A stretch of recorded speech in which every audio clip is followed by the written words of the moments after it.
जय श्री राम मित्रों।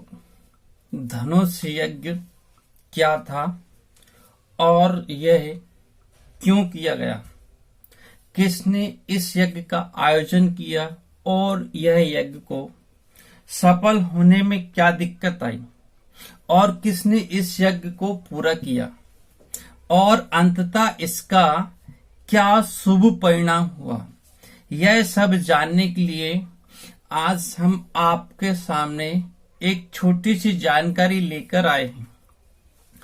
आप लोगों के बीच यह छोटी सी जानकारी मैं रखूं, उससे पहले आप सभी से एक छोटा सा निवेदन है कि मेरे चैनल को लाइक, शेयर और सब्सक्राइब जरूर करें। धनुष युग राजा जनक ने मिथिलापुरी में रखा था।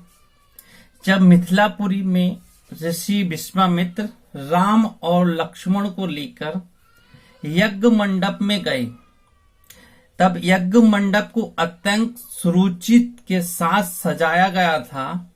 उस भव्य मंडप को देखकर लगता था कि मानो वह देवराज इंद्र का दरबार हो।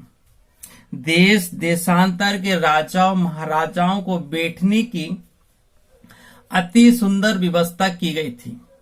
मंडप के ऊपर बहुमूल्य रत्नों से बने झालर युक्त आकर्षण वस्त्रों का बितान हुआ था।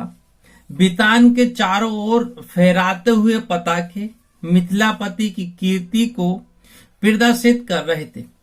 बीच बीच में रत्न जटित स्तंभ बनाए गए थे। वेद पाठी ब्राह्मण एवं तपस्वी शांति पाठ कर रहे थे। दीदीप्यान वस्त्र आभूषण को धारण किए राजकुमार अपने अपने आसनों पर विराजमान थे। ऐसा लग रहा था मानो सैकड़ों इंद्र और वैभव और सौंदर्य का प्रदर्शन करने के लिए महाराज जनक की यज्ञ भूमि में एकत्रित हुए हैं। इस सौंदर्य का अवलोकन करने के लिए जनकपुरी की लावण्यमयी रमणियां अपने घरों के झरोखे से झांक रही थीं। गर्जन तर्जन करते हुए पिनाक को इस मनोमुग्धधारी वातावरण में यज्ञ भूमि में लाया गया। सभी की उत्कृष्ट दृष्टि उसी ओर घूम गई थी। सहस्त्रों व्यक्ति उस धनुष को एक विशाल गाड़ी में धीरे धीरे खींच रहे थे। उस विशाल काय वज्र के समान धनुष को देखकर बड़े बड़े बलवानों का धैर्य छूटने लगा और पसीना आने लगा। पिनाक को यथास्थान पर स्थापित कर दिया गया। राजा जनक के ज्येष्ठ पुत्र सीता एवं उनकी सहेलियों को साथ लेकर धनुष के पास आए और बोले, हे संपूर्ण संसार के राजा और राजकुमारों, महाराज जनक ने प्रतिज्ञा की है कि जो कोई भी महादेव जी के इस पिनाक नामक धनुष की प्रत्यंचा को चढ़ाएगा, उसके साथ मिथिलापति महाराज जनक अपनी राजकुमारी सीता का विवाह कर देंगे। राजा जनक की इस प्रतिज्ञा को सुनकर राजा और राजकुमार बारी बारी से उस धनुष पर प्रत्यंचा चढ़ाने के लिए आए, किंतु भरपूर प्रयास करने के भी उस पर प्रत्यंचा चढ़ाना तो दूर, उसे हिला भी ना सके। अंत में वे लज्जित हो सिर झुकाकर तथा श्रीहीन होकर इस प्रकार अपने अपने आसनों पर लौट गए जैसे नागराज अपनी मणि गंवाकर लौट आते हैं।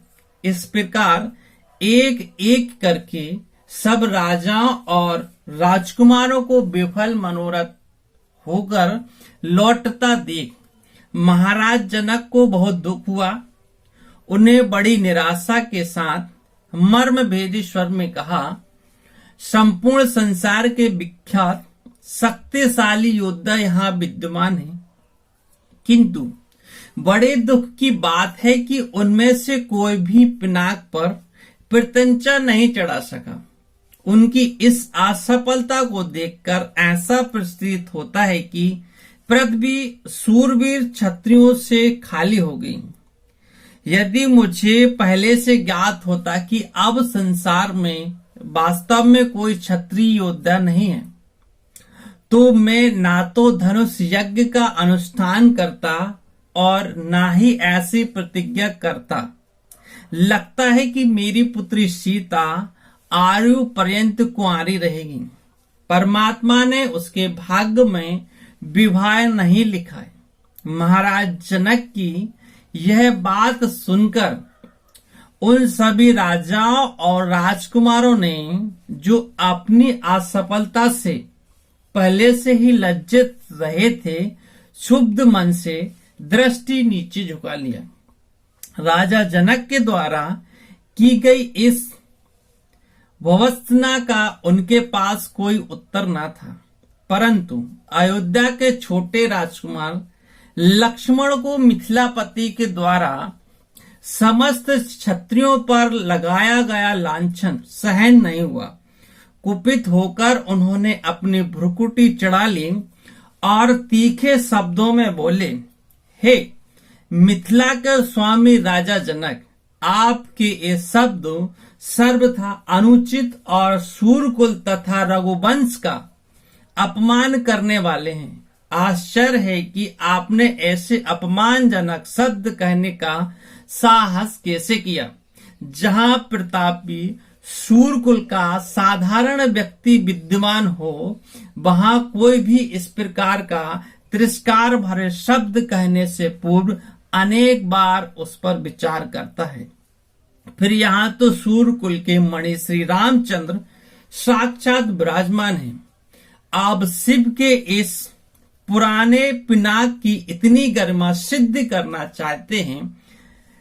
मैं बिना किसी अभिमान के कह सकता हूं कि इस पुराने धनुष की तो बात ही क्या, यदि मैं चाहूं तो अपनी भुजाओं के बल से इस धनुष के स्वामी महादेव सहित संपूर्ण सुमेरु पर्वत को हिलाकर रख दूं। इस विशाल पृथ्वी को अभी इसी समय रसातल में पहुंचा दूं।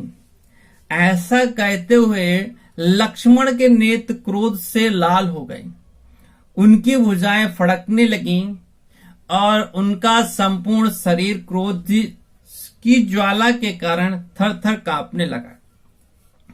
इसके आगे क्या हुआ, इसकी जानकारी आपको अगले वीडियो में प्राप्त होगी, और इससे पहले क्या हुआ इसकी जानकारी आपको इससे पहले जो वीडियो हैं उनमें प्राप्त होगी। उम्मीद है जानकारी आप सभी को अच्छी लगी होगी, इसलिए चैनल को लाइक, शेयर और सब्सक्राइब जरूर करें।